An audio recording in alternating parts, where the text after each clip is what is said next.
Hi everyone, welcome back to my channel. Today we're going to talk about all the books that I read in June. It was a slow reading month. I'm not really sure why. I only read 6 books this month and I did not have one 5-star read. So a bit disappointing. I feel like my reading this year has been not so great. This month I'm going to talk in order of my least favorite to my most favorite. So usually I do chronological order, so thought we could mix it up this month and talk about my least favorite first so I can get them out of the way.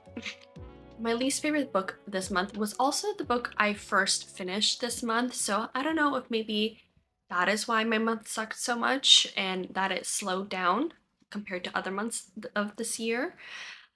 But that is Magnolia Park's The Long Way Home. I gave this 2.5 stars and I am still quite upset about this book. I didn't like it. I am in the camp of the people that enjoy Daisy Hates more out of the whole Magnolia Parks franchise. I loved Daisy Hates. The 2 Magnolia Parks books that I've read so far, not my favorite. So this book, I felt like it was just a continuation of book 1, but even worse. It just dragged on and you really got barely any nice happy scenes in this book, and Magnolia and BJ are just not the couple for me. It's not for me. And I really hated the ending of this book. I thought it was very outlandish, very unnecessary, and yeah, I think I'm gonna take a break from this series, even though the next book would be a Daisy Hates book. I still think I'm gonna take a break because I just can't. I'm just over this story right now, so didn't love it. I don't know. I'm just not a fan, unfortunately, even though so many people love this series. Magnolia Parks and BJ are not for me.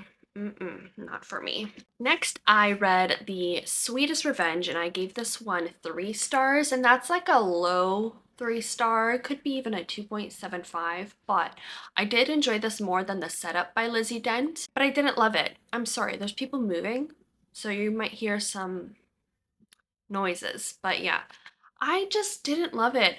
And this copy got water damaged, and I'm not even that upset about it because I'm getting rid of this book. I'm unhauling it. There's something with Lizzie Dent's writing and her main characters that I just do not enjoy in her stories. I find her female main characters are not very likable, and I most of the time enjoy her side characters more than her main characters.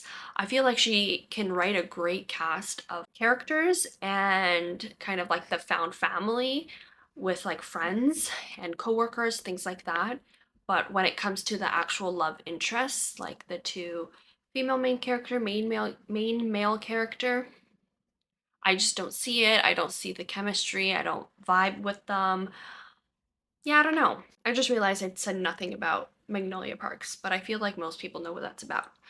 Anyways, but this story is about a female named Amy who was in a relationship with her boss, kind of not really hiding it, but like trying not to have it as public. And then they go through something at work that really upsets her, and she seeks revenge on her boss and kind of embarrasses herself, and then escapes to London to kind of get away from that embarrassment. Then years later, you're with her in London, and her ex-boss and boyfriend comes to basically possibly be her boss again. And then at the same time, you meet a movie star, TV show star that kind of had something embarrassing happen to him and becomes her neighbor. And they kind of just form a friendship that blossoms into more, and his name is Jake. And so I really like Jake, but I don't know, overall this was just very middle of the road for me. Didn't love it, didn't hate it, pretty forgettable. Probably won't think about this again, especially once it's off my shelves. I would say give it a shot, but it was okay. The next book, I am quite sad actually that I'm giving this 3 stars. I thought it would be higher, but I was deeply disappointed, and that is Not in Love by Ali Hazelwood. I love this cover. It is so beautiful. But yeah, I'm giving this 3 stars. I wasn't a fan of this. I honestly do not see the chemistry between Rue and what the heck is his name? Eli. I didn't really see the chemistry there. I felt like What are these people moving? I felt like they kind of jumped into more of the sexual part of their relationship very, very fast. And she does have like a PSA kind of message at the beginning of this book that says, Not in Love is tonally a little different from the works I've published in the past. They have issues, the main characters, with things such as grave food insecurity and child neglect. They are eager to make a connection, but not sure how to go about it except through a physical relationship. The result is, I think, less of a rom-com and more of a erotic romance. So, yeah, that's true. Definitely not like a rom-com, but I feel like even though their relationship started off very sexual and then blossomed into more, I still did not see the chemistry there. And I feel like they just kind of had like trauma bonds. I wasn't really for it. It was very, very, very heavy with smut. And I've read books that have a lot of smut in it and still saw the chemistry between the couple, but here I didn't see that as much. And I actually was like, through a lot of the smut scenes, I was just kind of skimming. I was like, I don't want to read this right now. Like, I want to have some sustenance to this couple and to this story, and I'm not getting it. So, yeah. I don't know. I'm quite disappointed. The next book I read was The Fake Out by Stephanie Archer, and I gave this 3.5 stars. And I am so shocked because I read Behind the Net, which was the first book in this series, I guess you could say. And I really enjoyed that book, but I got the ick really quick because of the nickname in that book being Songbird.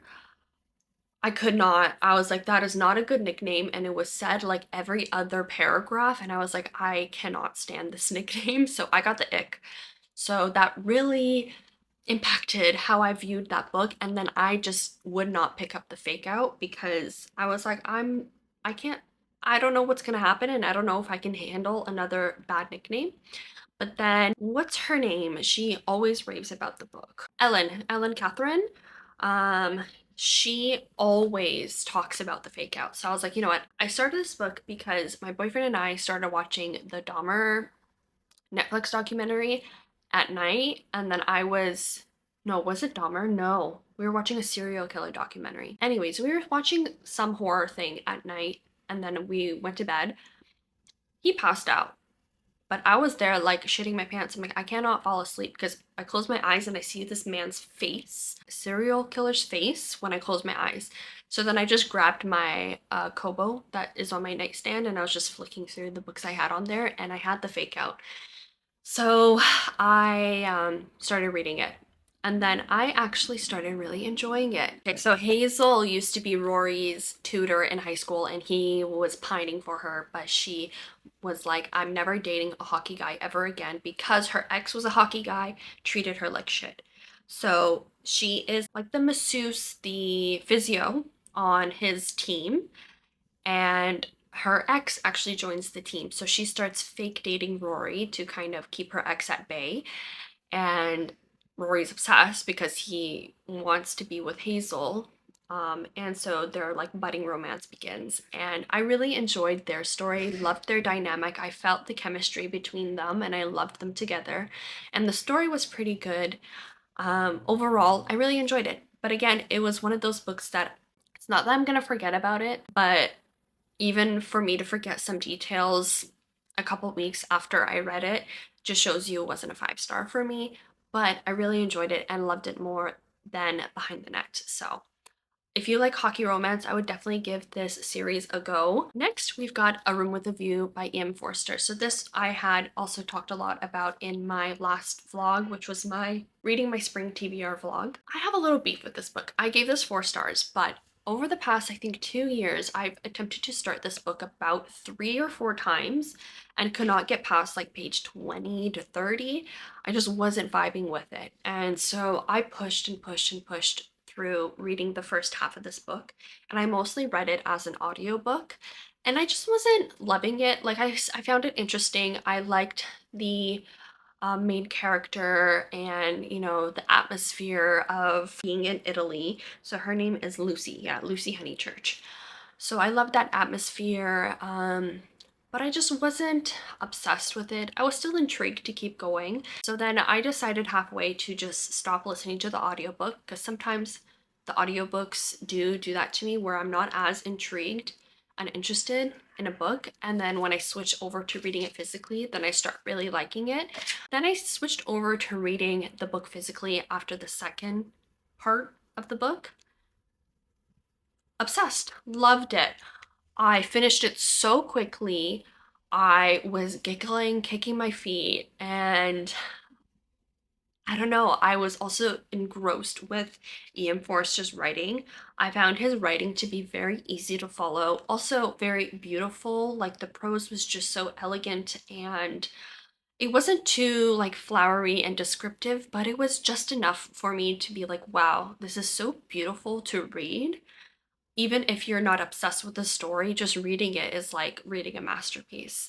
So I understand why people loved A Room with a View. I found the ending to be great. Like you can see, I have quite a few tabbed parts near the end of the book, like this part. But I meet you again when all the world is glorious water and sun. As you came through the wood, I saw that nothing else mattered. I called. I wanted to live and have my chance of joy. And you of all women, listen to his voice instead of to your own. We love that. We love telling a woman to not listen to no man and to listen to herself and her intuition.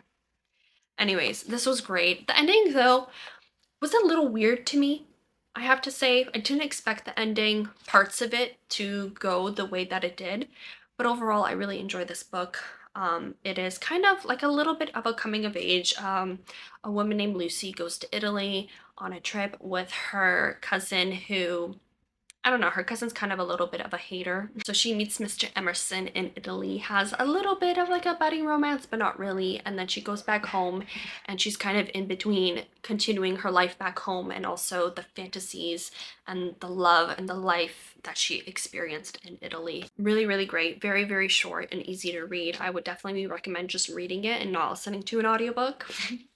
But yeah, I really, really like this book, and I definitely want to read more of Ian Forster's writing. I think I have only A Passage to India. I think that's the only book of his that I have and own, but I believe he has more. Lastly, my favorite book of this month was The Wicked King by Holly Black. And if you told me that this was my favorite book of June like a couple months ago, I wouldn't believe you.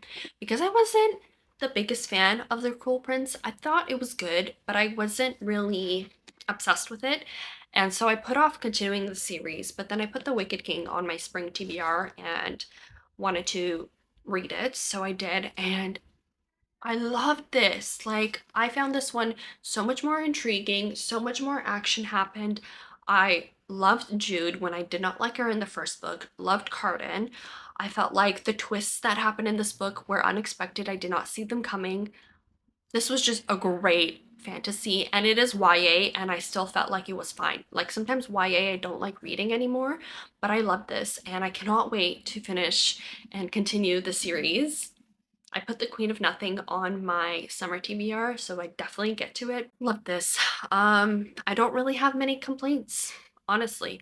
I gave this 4.5 stars. It's not a complete 5-star to me because I had the same issue with this that I had with A Room with a View, where I tried starting it a couple months ago and I got like 50 pages in and I was like, I don't care about this. Thinking about that kind of affects the way I'm rating it, even though I started it from the beginning when I read it in June and I finished it so fast.